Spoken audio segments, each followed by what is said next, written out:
semua, kembali lagi dengan saya Edeluis Tuding Bunga dari jurusan Psikologi Universitas Poso Makassar. Pada video kali ini saya akan membahas tentang sejarah perkembangan ilmu pada zaman Renaissance dan modern. Pembahasan kita ini tetap saya ambil dari buku Filsafat Ilmu Profesor Dr. Amsal Bakhtiar MA.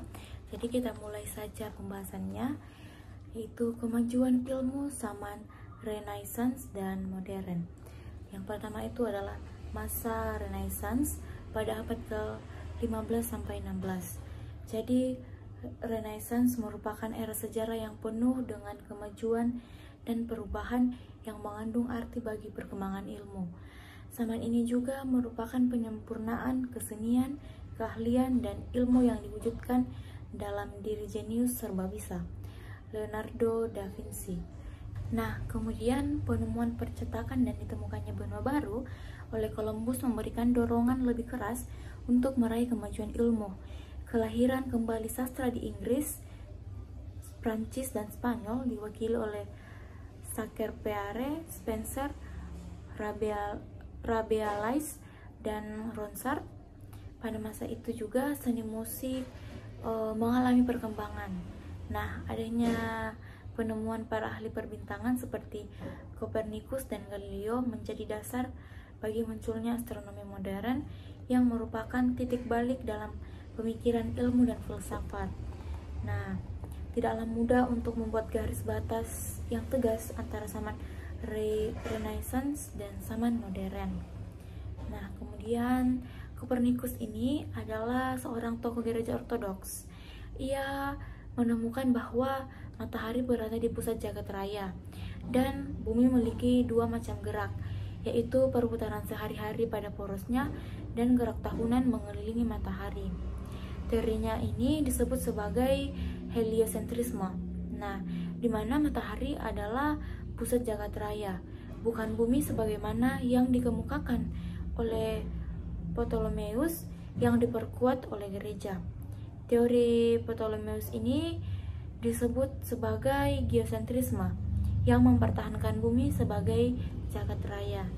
Nah, sekalipun Copernicus membuat model, namun alasan utamanya bukanlah sistemnya, melainkan keyakinannya bahwa prinsip heliocentrisme akan sangat memudahkan perhitungan. Copernicus sendiri tidak berniat untuk mengumumkan penemuannya, terutama mengingat keadaan dan lingkungan gereja waktu itu. Menurut gereja, prinsip geosentrisme dianggap yang lebih benar daripada prinsip heliocentrisme. Tiap siang dan malam kita melihat semuanya mengelilingi bumi. Hal ini ditetapkan oleh Tuhan, oleh agama, karena manusia menjadi pusat perhatian Tuhan. Untuk manusialah semua itu diciptakannya. Paham demikian disebut homocentrisme. Dengan kata lain, prinsip geosentrisme tidak dapat dipisahkan dari prinsip heliocentrisme. Jika dalam keadaan demikian, prinsip heliocentrisme dilontarkan, maka akan berakibat berubah dan rusaknya seluruh kehidupan manusia saat itu. Nah, adapun teori Copernicus ini melahirkan revolusi pemikiran tentang alam semesta, terutama pada astronomi. Bacon adalah pemikir yang seolah-olah meloncat keluar dari zamannya dengan melihat perintis filsafat ilmu. Ungkapan Bacon yang terkenal adalah knowledge is power, atau pengetahuan adalah kekuasaan. Ada 3 contoh yang dapat membuktikan pernyataan ini, yaitu yang pertama, mesin menghasilkan kemenangan dan perang modern. Nah, yang kedua, kompas memungkinkan manusia mengarungi lautan, dan yang ketiga adalah percetakan yang mempercepat penyebaran ilmu. Nah, penemuan Copernicus ini mempunyai pengaruh luas dalam kalangan sarjana, yaitu Tycho Brahe dan Johannes Kepler. Tycho Brahe adalah seorang bangsawan yang tertarik pada sistem astronomi baru. Ia membuat alat-alat yang ukurannya besar sekali untuk mengamati bintang-bintang dengan teliti. Berdasarkan alat-alat yang besar itu, dengan ketekunan serta ketelitian pengamatannya, maka bahan yang dapat dikumpulkan selama 21 tahun sangat besar, artinya untuk ilmu dan keperluan sehari-hari. Nah, adapun Johannes Kepler adalah pembantu Tycho dan seorang ahli matematika.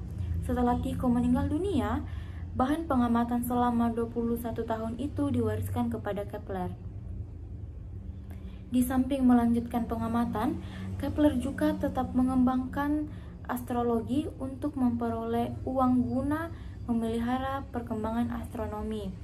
Dan dalam mengelola bahan peninggalan Tycho, ia masih bertolak dari kepercayaan bahwa semua benda angkasa bergerak mengikuti lintasan sirkel karena sesuai dengan kesempurnaan ciptaan Tuhan. Semua perhitungan ditujukan ke arah itu, namun semua perhitungan tetap menunjukkan bahwa lintasan merupakan sebuah elips untuk planet.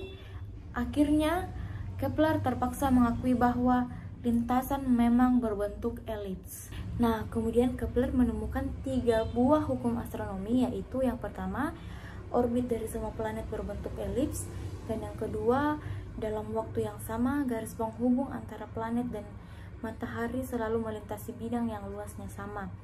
Dan yang ketiga, bila jarak rata-rata 2 planet A dan B dengan matahari X dan Y, sedangkan waktu untuk melintasi orbit masing-masing adalah P dan Q, maka P plus dibagi Q plus sama dengan X plus bagi Y plus. Ketiga hukum Kepler itu ditemukan setelah dilakukan perhitungan selama kira-kira 10 tahun tanpa logaritma. Karena pada waktu itu memang belum dikenal logaritma. Dari karya-karya Tycho dan Kepler tersebut dapat ditarik beberapa pelajaran. Pengumpulan bahan pengamatan yang teliti dan ketekunan yang terus-menerus menjadi landasan utama untuk perhitungan. Nah, ketiga hukum alam tentang planet ini sampai sekarang masih dipergunakan dalam astronomi.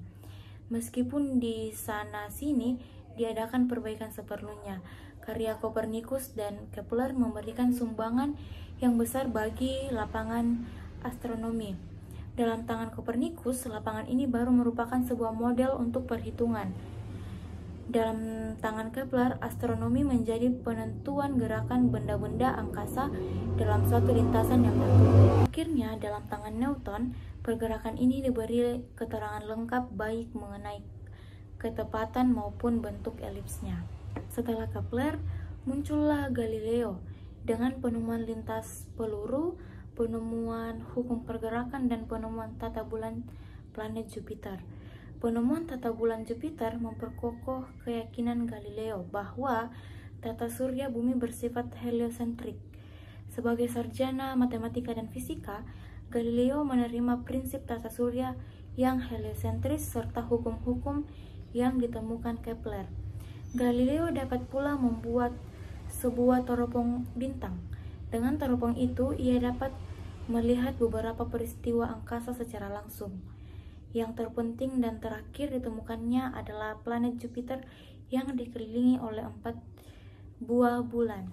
Nah, selanjutnya Galileo membagi sifat benda dalam 2 golongan, yaitu yang pertama, golongan yang langsung mempunyai hubungan dengan metode pemeriksaan fisik, artinya yang mempunyai sifat-sifat primer seperti berat, panjang, dan lain-lain yang sifatnya dapat diukur.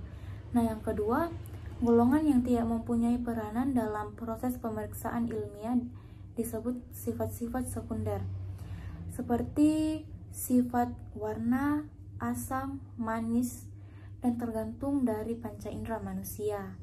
Nah, sejak Galileo, ilmu pada umumnya tidak dapat memeriksa sifat kehidupan karena sifatnya subjektif, tidak dapat diukur dan tidak dapat ditemukan satuan dasarnya. Hal itulah yang membuat Galileo dianggap sebagai pelopor perkembangan ilmu dan penemu dasar ilmu modern yang hanya berpegang pada soal-soal yang objektif saja.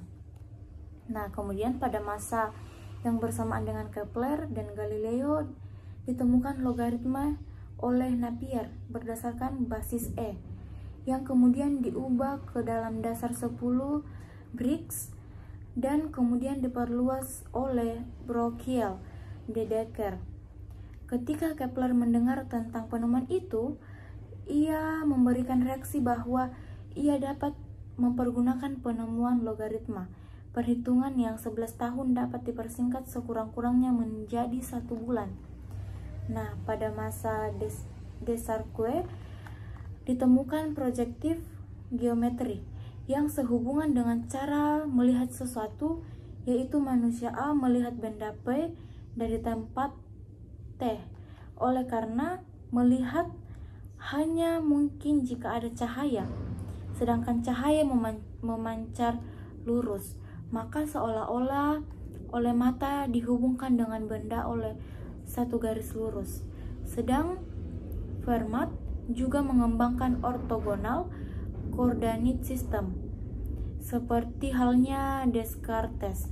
Di samping itu, ia juga melaksanakan penelitian teori aljabar berkenaan dengan bilangan-bilangan dan soal-soal yang dalam tangan Newton dan Leibniz.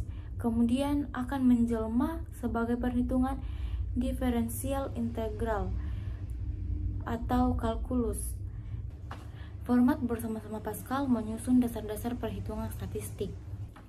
Nah, kemudian yang kedua yaitu zaman modern pada abad ke-17 sampai 19 Masehi.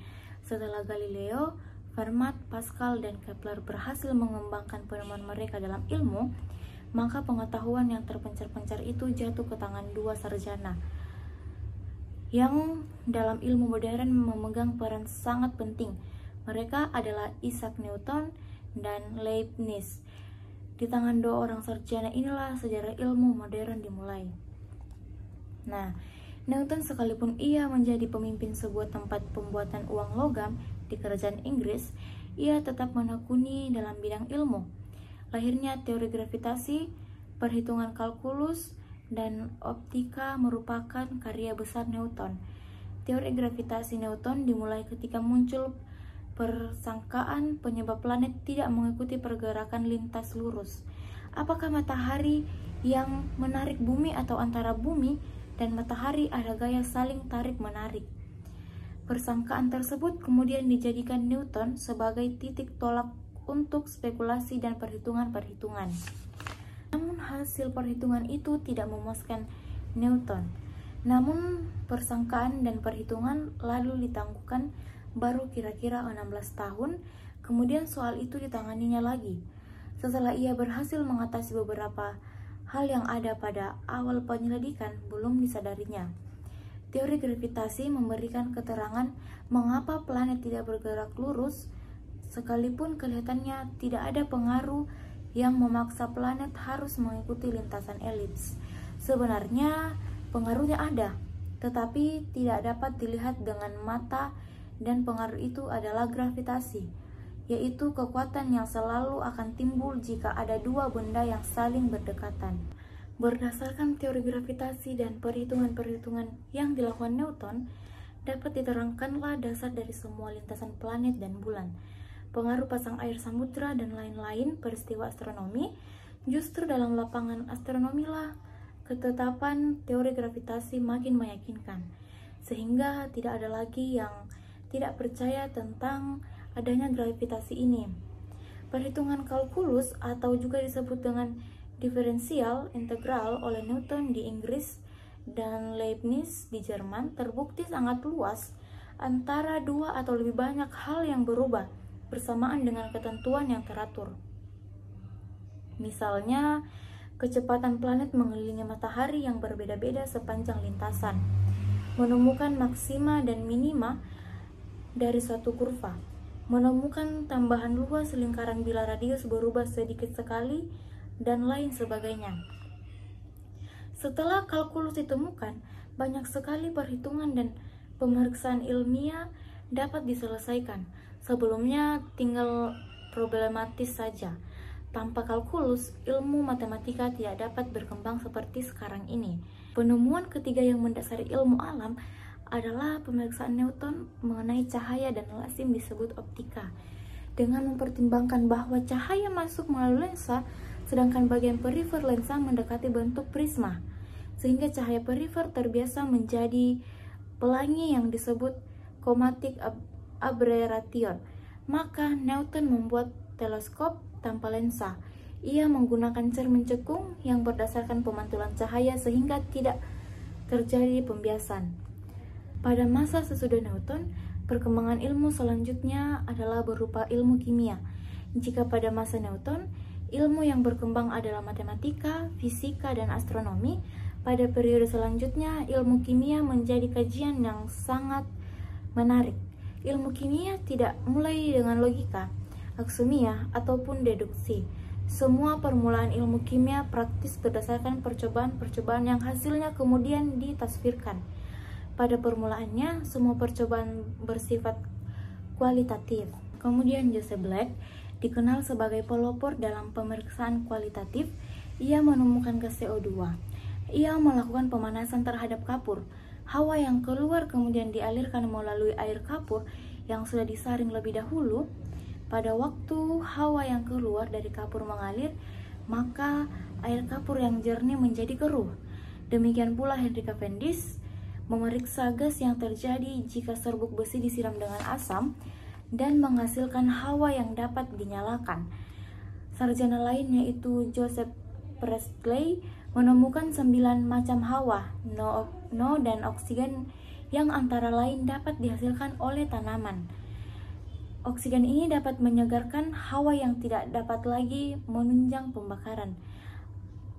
Antoine Laurent Lavoisier jadilah sarjana yang meletakkan dasar ilmu kimia sebagaimana yang kita kenal sekarang. Nah, berdasarkan penemuan Black, Cavendish, Priestley, dan lain-lainnya, Lavoisier melaksanakan percobaan yang didasarkan pada timbangan, bahan-bahan sebelum dan sesudahnya percobaan. Dengan demikian, ia mulai menggunakan pengukuran dalam lapangan kimia. Dengan kata lain, ia meninggalkan percobaan yang hanya bersikap kumulatif dan perpindahan ke lapangan yang bersifat kuantitatif. Percobaan selanjutnya dilakukan oleh J.L. Proust mengenai atom. Dalam menganalisis oksida dari berbagai logam, J.L. Proust sampai pada pendapat bahwa perbandingan bahan-bahan yang ikut serta dalam proses tersebut selalu tetap. Demikian pula dengan sulfida dari logam. Demikian pula dengan John Dalton yang mendapatkan ilham untuk menetapkan kesatuan atau A unit untuk mencari keterangan tentang perbandingan yang tetap. Dalam hal ini, yang dijadikan kesatuan adalah hidrogenium. Berdasarkan penemuan dan ketentuan ini, maka perbandingan berat hidrogenium lawan atom lain-lainnya disebut berat atom. Kemudian sejak Dalton, teori tentang atom terus dipergunakan dalam lapangan ilmu kimia oleh Frederick Wöhler untuk menemukan sintesis urea dalam tahun 1828. Nah, pada sekitar tahun 1895, Henry suami istri Curie dan Thomson menemukan radium, logam yang dapat berubah menjadi logam lain. Sedangkan Thomson menemukan elektron. Dengan penemuan itu runtuhlah pendapat dengan aksioma yang menyatakan bahwa atom adalah bahan terkecil yang tidak dapat berubah dan bersifat kekal. Dengan penemuan ini, mulailah ilmu baru dalam kerangka kimia fisika, yaitu fisika nuklir. Pada zaman sekarang dapat mengubah bermacam-macam atom. Nah, setelah abad ke-18 berakhir, maka perkembangan ilmu modern selanjutnya yaitu pada abad ke-19. Pada abad ini, penemuan yang dianggap sebagai penemuan abad tersebut adalah dengan ditemukannya planet Neptunus. Sedang pada abad ke-20 secara garis besar terjadi perkembangan yang sangat luas dalam beberapa bidang ilmu, misalnya ilmu pasti, ilmu kimia, ilmu fisika, kimia organik, biokimia, ilmu astronomi, ilmu biologi, dan fisika nuklir. Di samping ilmu-ilmu yang jelas bersifat kuantitatif tersebut, berkembang pula ilmu-ilmu yang permulaannya bersifat kuantitatif seperti ekonomi, psikologi, dan sosiologi. Kemudian yang ketiga itu adalah ilmu yang berbasis rasionalisme dan empirisme. Dengan bertambah majunya alam pikiran manusia dan makin berkembangnya cara-cara penyelidikan pada zaman modern ini, manusia dapat menjawab banyak pertanyaan tanpa mengarang mitos. Menurut A. Comte, dalam perkembangan manusia sesudah tahap mitos, manusia berkembang dalam tahap filsafat. Pada tahap filsafat, rasio sudah terbentuk, tetapi belum ditemukan metode berpikir secara objektif. Rasio sudah mulai dioperasikan, tetapi kurang objektif, berbeda dengan tahap teologi. Pada tahap filsafat ini, manusia mencoba mempergunakan rasionya untuk memahami objek secara dangkal, tetapi objek belum dimasuki secara metodologis yang definitif. Nah, kemudian dalam positivisme, Auguste Comte ia membedakan 3 tahap evolusi dalam pemikiran manusia. Teori tersebut diberi nama yaitu teori 3 tahap. Nah, dalam tahap teologis, semua fenomena dijelaskan dengan menunjuk kepada sebab-sebab supernatural dan intervensi sesuatu yang bersifat ilahi, dan segala problematika manusia dipecahkan dengan mengacu pada dunia Tuhan. Dalam tahap falsafi, pemikiran diarahkan menuju prinsip-prinsip dan ide-ide tertinggi. Dalam tahap hakikat, segala sesuatu menjadi keterangan terakhir. Kemudian dalam tahap positivistis, orang mengucapkan selamat tinggal untuk selama-lamanya pada dunia dewa-dewa dan hakikat-hakikat, dan membatasi penyelidikan ilmu pada fakta. Langkah terakhir ini menolak semua konstruksi hipotisme di dalam filsafat dan membatasi diri pada observasi empirik dan hubungan fakta-fakta di bawah bimbingan metode-metode yang dipergunakan dalam ilmu-ilmu alam. Nah, kemudian berkat pengamatan yang sistematis dan kritis, lambat laun manusia berusaha mencari jawab secara rasional dengan meninggalkan cara yang rasional. Dalam penyusun pengetahuan, kaum rasionalis menggunakan penalaran deduktif. Penalaran deduktif adalah cara berpikir yang bertolak dari pernyataan yang bersifat umum untuk menarik kesimpulan yang bersifat khusus. Penarikan kesimpulan secara deduktif ini menggunakan pola berpikir yang disebut sigolisme. Sigolisme itu terdiri atas dua buah pernyataan dan sebuah simpulan. Kedua pernyataan disebut premis mayor atau premis minor. Kesimpulan diperoleh dengan penalaran deduktif dan kedua premis itu. Nah, paham empirisme menganggap bahwa pengetahuan yang benar adalah pengetahuan yang diperoleh langsung dari pengalaman konkret. Menurut paham empirisme ini, gejala alam itu bersifat konkret dan dapat ditangkap dengan panca indera manusia. Penganut empirisme menyusun pengetahuan dengan menggunakan penalaran induktif. Penalaran induktif ialah cara berpikir dengan menarik kesimpulan dari pengamatan atas gejala-gejala yang bersifat khusus. Misalnya pada pengamatan atas logam besi, aluminium, tembaga, dan sebagainya. Jika dipanasi ternyata menunjukkan bertambah panjang. Dari sini dapat disimpulkan secara umum bahwa logam jika dipanaskan akan bertambah panjang. Kemudian yang keempat adalah perkembangan filsafat pada zaman modern. Nah, pada zaman modern, filsafat dari berbagai aliran itu muncul. Pada dasarnya, corak keseluruhan filsafat modern itu mengambil warna pemikiran filsafat sufisme Yunani, sedikit pengecualian pada Kant. Nah, paham-paham yang muncul pada garis besarnya adalah rasionalisme, idealisme, dan empirisme. Nah, paham rasionalisme mengajarkan bahwa akal itu alat terpenting dalam memperoleh dan menguji pengetahuan. Nah, sedangkan paham idealisme mengajarkan bahwa hakikat fisik adalah jiwa, spirit. Ide ini merupakan ide Plato yang memberikan jalan untuk mempelajari paham idealisme zaman modern. Nah, kemudian yaitu pada paham empirisme dinyatakan bahwa tidak ada sesuatu dalam pikiran kita selain didahului oleh pengalaman. Paham ini bertolak belakang dengan paham rasionalisme. Mereka menentang pendapat para penganut rasionalisme yang berdasarkan atas kepastian-kepastian yang bersifat a priori. Nah, sedangkan pada abad ke-20 aliran filsafat banyak sekali sehingga sulit digolongkan karena makin erat kerja samanya dengan internasional.